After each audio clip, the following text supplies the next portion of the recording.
Welcome to Left Night with Kendra Dawsey, and here's your host, Kendra Dawsey. Hi, everyone. Hi, Zach. How's it going? It's going all right. How are you? I'm doing good. Yeah, it's going to be, I think it's going to be a little more chill show this week. Yeah. We're just going to vibe a little bit, talk about things that have been happening in the news the entire episode, because a lot's been happening. Yeah, because I've been sick this week with non-COVID. What are you sick with? What is the illness? I don't know. Probably just some kind of a cold or something. Okay, yeah. But I haven't been feeling great. It hasn't been a great week. So this is going to be like our Jordan flu game episode where we're going to. Wait, what's Jordan? Michael Jordan allegedly played a game with the flu one time. That was almost definitely actually he was poisoned as a retaliation for his outstanding gambling debts, but because most people do not. That's a joke, right? Wait, did not happen? No, this really did happen. Really? Yes, it was presented and officially considered like the flu game. But most people do not have the flu for like a game 5 and then are fine by game 6. That's usually not how the flu works. Yes. So there are a lot of and also none of the players that he was playing in very close contact with got the flu. Okay. Yeah. Yes. But so the flu game itself probably was not really the flu, but the metaphor of the flu game will apply here because against the fact that we were poisoned for our gambling debts, we will soldier on. Yes, great. Yeah, I gamble so much. I'm like poisoned right now. That's what's up with me. Right. So Zach, what things have been happening in the news this week? Yeah, so I figured I would take a little bit of a lead because the lead story this week is the Olympics, and as the resident sport knower. I guess it is my duty to talk about what's going on here. So the Olympics have been bad. I think. Yeah, seems like it. Yeah. So to be clear, the Olympics are never good.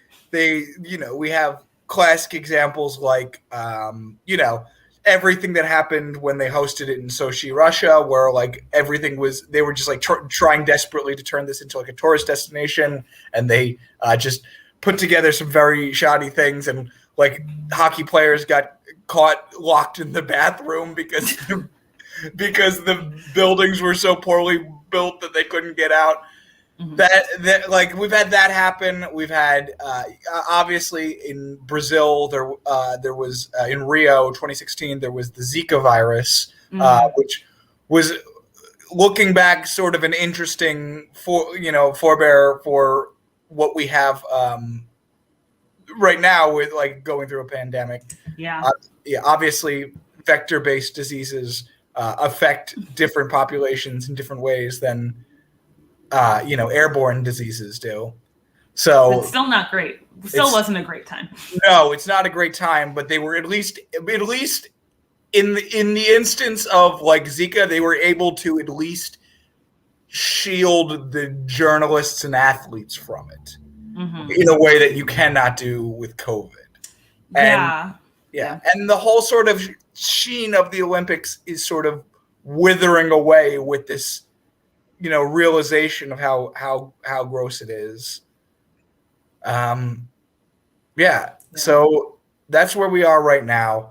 I guess the biggest news story of the whole thing is Simone Biles deciding to withdraw from competition, and it's a thing that happens all the time in sports.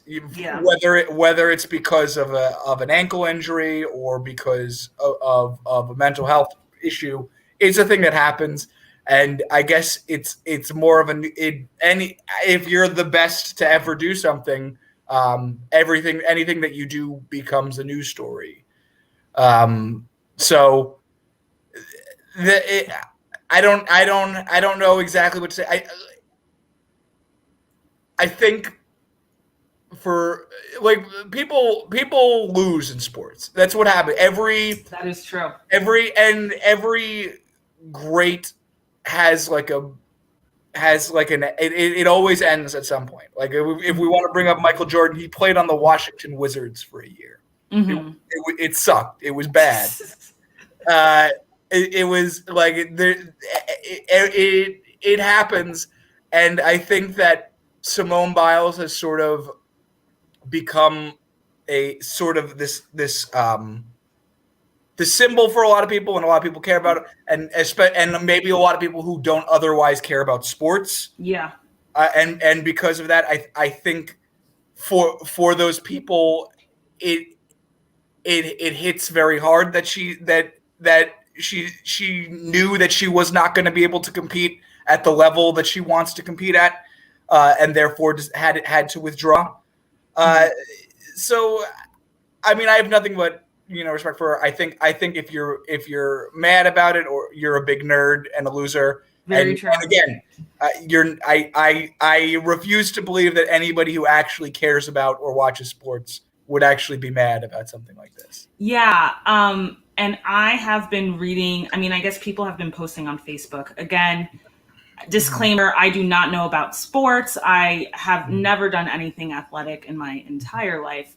But I've been reading about what other, people in gymnastics and even other sports have kind of like put themselves through for the Olympics. Like there was someone in the 80s who was literally doing gymnastics with like a not completely healed leg, and like did her, she did her split, and then her leg was messed up for the rest of her life. And that just seems like a lot to do for the Olympics. It doesn't seem like, a great idea.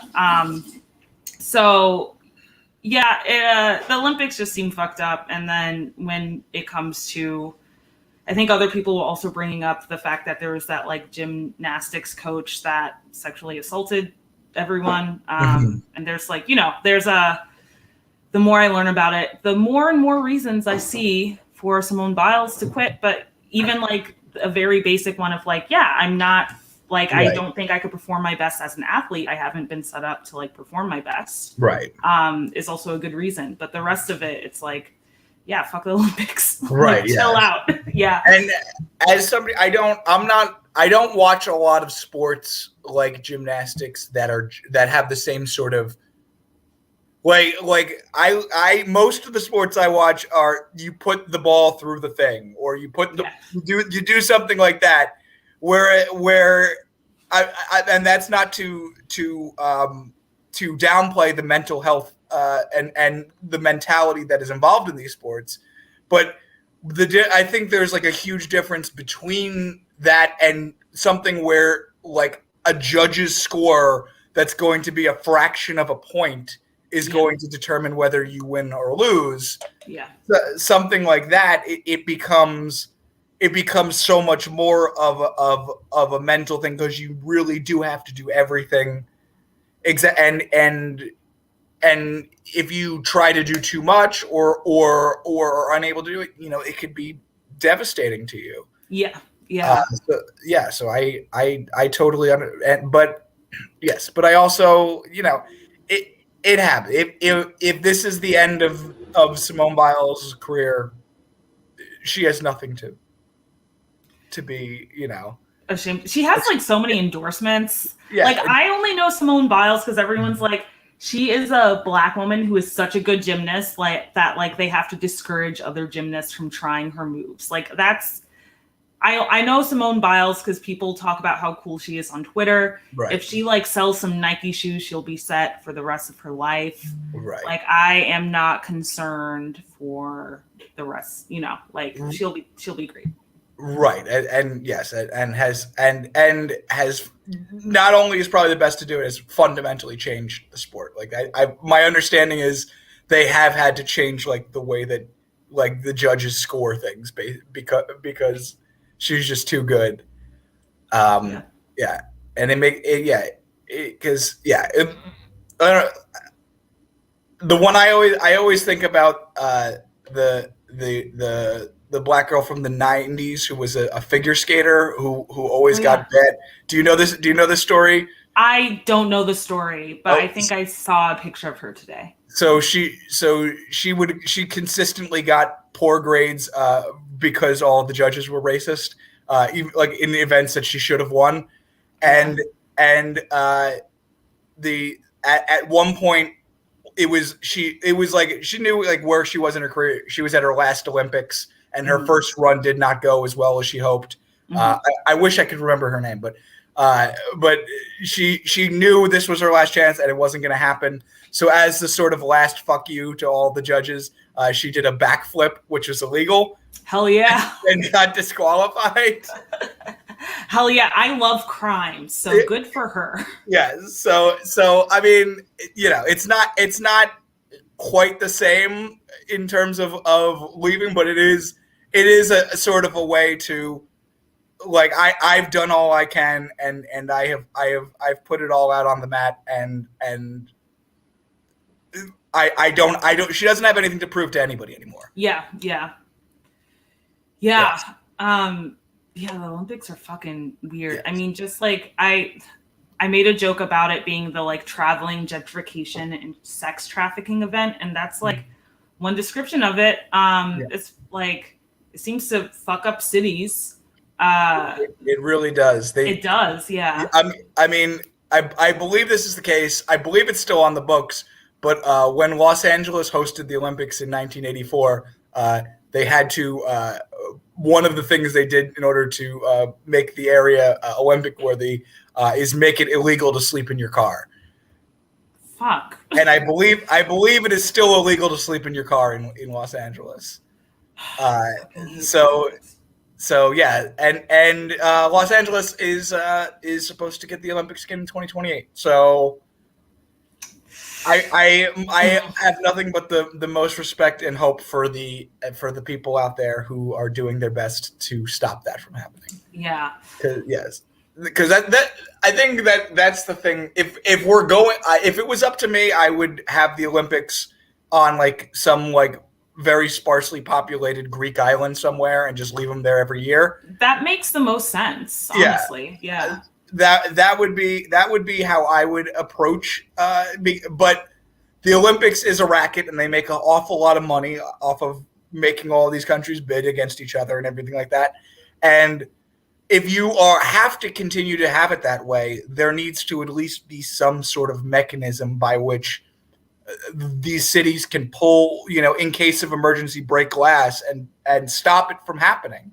It's very ridiculous to me, like the idea that like it would be like if like Boston couldn't stop Boston Calling from happening because it was too big and powerful to be canceled. Yeah, too big to fail. Yeah, it's unbelievable that the cities do not have autonomy over what is eventually essentially like a festival happening. Yeah. Fuck the Olympics. Yeah. They suck. Also, like right now, there's still a pandemonium going on. And I think we had like a runner or something. We had someone in some sport, some competitive athletic activity, who couldn't perform because they got COVID. And it just seems like a mess all around. Like many things, but the Olympics, what's the point? What's the deal? Yes. All right. Well, let's go to a quick commercial break then, and we'll be back with more topics. Hey man, today's Left Night is brought to you by Joe Biden Ice Cream. Hey man, life is hard, alright Jack? You got a lot of things to do. There's a lot on that plate piling up there. So maybe you gotta take some time out and enjoy some Joe Biden ice cream. Say some guy somewhere out in, Manhattan, Kansas, whatnot, hitting you up, asking you all kinds of questions. You don't even know what's going on. He wants talking about some kind of a filibuster, some kind of student loan, man. I don't know what you went to college for. You sculpting something? So if you don't want to talk to this guy and you don't have to do that, just pull out Joe Biden ice cream. It's a perfect distraction. Just grab a big old cone of Joe Biden ice cream, and start going to town. You're all good now. Don't worry about anything else. Don't worry about it. Listen, people gonna ask you questions. People gonna put you on the spot. It's what happens. It's life, man. Give me a break, though, all right? I'm not the president. I'm just a guy who likes Joe Biden ice cream. Not since Ronald Reagan jelly beans has there been such a great way to divert attention from what you're doing if you're a demented old man who's got a lot of responsibilities. Who cares? Let them all go to hell. Time to have some Joe Biden ice cream. If you go right now to the old catalog page and use the offer code LEFTNIGHT, they're going to send you a whole extra can of penny whistles and hard candies. So, come on, get some Joe Biden ice cream. Good for everybody. Come on, Jack. That sounds great. What's a penny whistle? I have never heard that term. It's one of those whistles that goes. Oh, the like fun one. Okay. Yeah. I'd like Joe Biden to send me that since he's not going to send me a fucking stimulus check. Yeah. Anyway, things are happening this week, Zach. What's going on this week? So there's a lot of things going on this week. What we can. All right, so we can talk about COVID or not because it will be a topic every week. COVID update: things are bad. Yes, I mean, so the CDC has done not a great job of explaining to people what the hell they're supposed to be doing, and now they're saying, oh, hey, maybe you should still be wearing a mask, even though we said that you shouldn't. And I understand. On one level, I do understand that as more new evidence comes to light, things are going to change. But it really just at no point has it made anybody feel like there's any reason to be confident in them. Yeah. That they know what's going on. Yeah. Yeah. Someone mentioned today. By someone, I mean someone on Twitter. All of my friends are on Twitter. Someone mentioned today. They were like, yeah, the CDC, whenever they suggest something, it seems to be like a few steps behind. So if they're telling us to wear a mask indoors, like maybe we should be wearing like 3 masks. I don't know.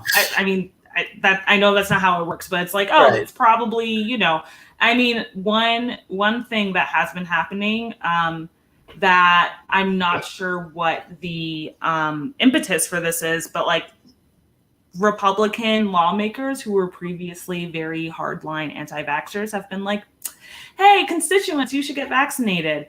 And I'm not sure if they're like, oh, like it's a bad idea to kill off all of your voters. Or if there's like super wild information about Delta that they heard. I'm not sure what that is, but that's just like an interesting part of our descent into late capitalism. Like Republicans not needing the vaccine. Yeah, I think it just sort of hits a certain you can do sort of culture war wedge nonsense as long as you can, but then it sort of hits a certain point where it's like these people are just getting more and more sick and we need them to work jobs to keep the machine going. Yep. And it sort of reaches a certain point at which like they have to even be practical about their own because essentially, like that's when you get like cynical people who are like, oh, why is the vaccine free, but chemo and insulin is not free? It's like, well, it should be, but the reason is that the government does not care about your long-term health, but your short-term health is very important to economic growth. Yes. Yeah. So we're seeing that we're gonna see. Also, Biden said that all federal employees are gonna have to be vaccinated. That seems like a good start in terms of what is immediately enforceable. Yeah. So I guess that's pretty good. You work in something like health adjacent, right? Yes, I work in an anonymous large healthcare system that may or may not be based in New England. A little tip inside our policy is the higher ups at this anonymous organization said that once FDA approval, like official approval, not the emergency kind, but the real kind, goes through for the vaccines, they are going to, I think, make it mandatory for everyone to get vaccinated, like the flu vaccine. Right now, figures say 85% of our workforce is vaccinated, and it's just like that little, push. The reason I asked is because you are a health adjacent. I was wondering if you would like to explain to people what the fuck HIPAA is. Oh, yes. Okay. Okay. Because there seems to be some real confusion. Well, you see, HIPAA is when there's a hippo that's a girl. No. HIPAA is so like I don't work with patients. I forgot what HIPAA stands for. You can look that up. But basically HIPAA says like if someone gets diagnosed with something, you can't just go like telling the world for their behalf. So like if someone let's say you go to a diner and someone in the diner has like COVID, that's a bad example. But like if you found out that they had COVID, you can't know who that exact person is because that would be HIPAA violation. That then you'd know like what they're sick. HIPAA is not like, oh, like you shouldn't know if I'm vaccinated or not. Right. People already know. I mean, for my job, I had to literally submit all the vaccines I've gotten, and I got it before COVID. Like I had to be like, yeah, I've gotten measles, mumps, blah, blah, blah. So they knew I wouldn't infect like everyone I came in contact with. That is not HIPAA. HIPAA is like, you can't randomly tell a stranger if like your patient has like HIV or tuberculosis. Yeah. Right. Oh, we got it. Health Insurance Portability and Accountability Act. Yes. To put it in the easiest terms, I think if you are not a healthcare provider or involved in the healthcare industry, you cannot commit a HIPAA violation. Yeah. Regular citizens are not at risk of doing that. Yeah. HIPAA violation is not a restaurant asking you for your vaccine card. That is not a HIPAA violation. They're allowed to do that as a private business, which here at Left Nite, we're usually not pro private businesses, but they're allowed to do that under this world. Yes. Yeah. Now, if the Applebee's reaches out to your health insurance provider to get your records and then they gave them to you, then you're injured did in fact commit a HIPAA violation. Yes. But yeah. I know there were a lot of jokes about HIPAA violations on Twitter. I basically live on Twitter. That's my only reference to the real world. But everyone was like, oh, asking me like what my attachment style is a HIPAA violation or like dumb shit like that. Obviously, that's not it. Yeah. So I don't know. Argue with your like stupid uncle about what a HIPAA violation is, because like if he's like, yeah, like it's a HIPAA violation for someone to like ask if I have a cold, he's probably wrong. Yeah. All right. Hey, have you heard? So I read this on Twitter. Speaking of Twitter, everything happens on Twitter. Everything happens on Twitter. So have you seen the newest QAnon conspiracy theory about Joe Biden's false presidency? No, I'm scared to know what it is. Okay. So as you know, Joe Biden is not actually president. It is all a falsehood. Obviously. Created by the media to and actually the military has taken control and made sure that Joe Biden cannot go into the Oval Office, into the White House. So how do we keep seeing him at the White House? I'll let you know, because Tyler Perry built a replica White House on his property in Georgia, and that's where Joe Biden and Kamala Harris have been doing all of their things from. And the media is keeping this quiet, that they are not actually in Washington, D.C. That's a sophisticated QAnon theory. I never thought Tyler Perry would appear in a QAnon theory. I didn't think QAnon followers really watch like the Medea films, but I guess they do. I don't think they've seen them. I think they're vaguely aware that they exist, though. Oh, okay, that's fair. Yes. Yes. White people in general know about Tyler Perry, really, but don't necessarily watch. his I films. wasn't. I mean, I don't watch his films, so I know about Tyler Perry too. Yeah, that's wild. Yeah, and someone said, and we didn't land on the moon. It was all done on a soundstage. It was done on Tyler Perry's soundstage in 1961. Is that when we were on the moon? Medea goes to space. Exactly, Medea. Like, oh, I don't even know her catchphrase. I'm not going to try to do it. But yeah, she. I mean, she is. I've watched one Tyler Perry movie in my lifetime, and my takeaway is that everything about it, like the morals and like what the story is and stuff like that, all wretched, terrible. But Tyler Perry in a fat suit and drag talking to another Tyler Perry in a fat suit, very funny. Objectively funny.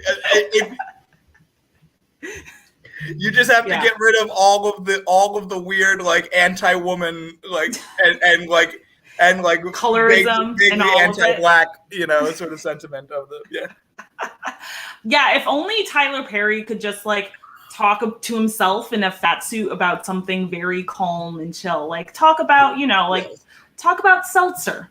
That'd be entertaining. I watched one Tyler Perry film and it was so striking to me because there was like one scene where someone like revealed that they had been like assaulted at a young age and it was supposed to be very emotional. And literally the next scene was like an extended fart joke. And the whiplash between these two, like there was no like segue. There was no like, it was just like this awful thing happened to me. And then like, it was really weird. Tyler, let somebody else take a look at the script. Just let somebody else do a once over. He does not let anyone look at the script. This is another freaking episode. We're almost done. But like, there's something to be said about Tyler Perry and like unionization and like, writers, because he will like bang out a script, not let anyone look at it. And it's like, you could hire some writers to make your movies better, but he just doesn't. Anyway. All right. Well, I think that's it for our show today. I don't know if we have anything else to do other than say, thanks for joining us. And stay tuned for Quarantine Action Wrestling. Hell yeah. All right.